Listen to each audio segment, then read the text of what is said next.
Baik, bismillahirrahmanirrahim. Assalamualaikum warahmatullahi wabarakatuh. Perkenalkan, nama saya Roni Kurniawan dengan NIM D1B1200053. Baik, pada kesempatan kali ini saya akan menjelaskan tentang dormansi pada kacang hijau. Selanjutnya kita masuk pada rumusan masalah. Rumusan masalah di sini yang pertama yaitu jelaskan tentang tanaman kacang hijau, yang kedua jelaskan apa itu benih, yang ketiga jelaskan apa itu dormansi benih, dan keempat jelaskan apa itu yang dimaksud dormansi benih pada kacang hijau. Pasukan pembahasan pertama yaitu tentang tanaman kacang hijau. Tanaman kacang hijau merupakan tanaman kacang-kacangan yang banyak diminati oleh petani di Indonesia karena sebagai bahan penghasil pangan. Tanaman kacang hijau merupakan tanaman berumur pendek 60 hari setelah tanam. Selain ditanam pada media tanah, kacang hijau juga bisa berkecambah melalui biji. Biji kacang hijau dapat berkecambah apabila berada dalam lingkungan yang memenuhi syarat. Untuk itu, kandungan air kacang hijau dan kelembapan udara di sekeliling harus tinggi. Kadar air biji kacang hijau berkisar 5-15%. Yang kedua, pembahasan yaitu benih. Benih adalah hasil dari tanaman yang dibutuhkan untuk keperluan pengembangan usaha tani. Memiliki fungsi agronomis atau merupakan komponen agronomi. Sedangkan menurut Kementan nomor 1620 tahun 2020, benih merupakan tanaman atau bagian yang digunakan untuk memperbanyak dan mengembangkan biakan tanaman. Benih yang baik adalah benih yang telah diuji sehingga berkualitas mutu. Teknologi benih adalah suatu ilmu pengetahuan tentang metode untuk memperbaiki serta mempertahankan sifat-sifat genetik fisik benih.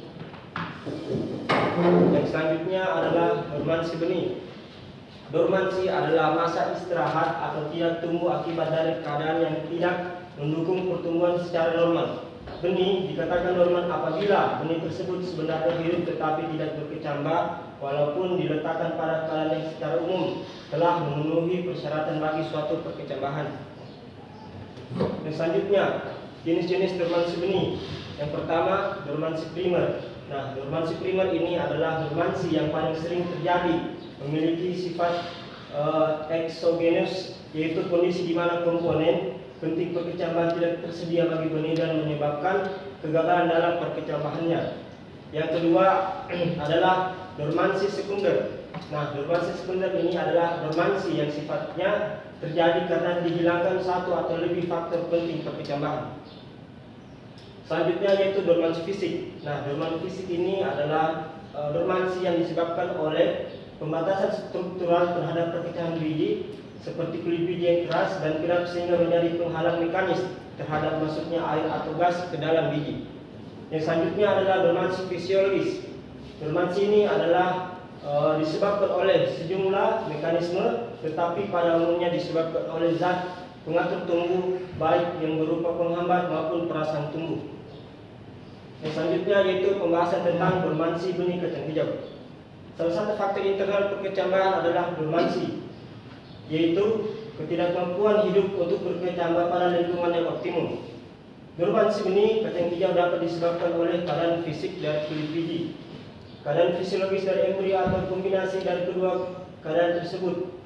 Namun demikian, bukan berarti biji tersebut mati atau tidak dapat tumbuh kembali. Dormansi benih terjadi karena sifat impermeable kulit benih.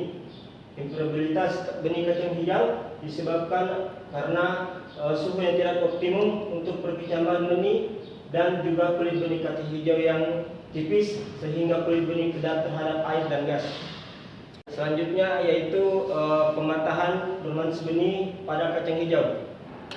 Pada penelitian yang ditemukan ada 4 perlakuan untuk pematahan dormansi benih kacang hijau, yaitu menggunakan air biasa, air hangat, H2O dan NaOH. Persentase yang didapatkan 100% biji kecambah dapat tumbuh dengan baik. H2O paling efektif dalam pemecahan dormansi, tetapi penggunaannya harus disesuaikan terhadap biji yang digunakan atau biji yang ingin dipecah dormansinya.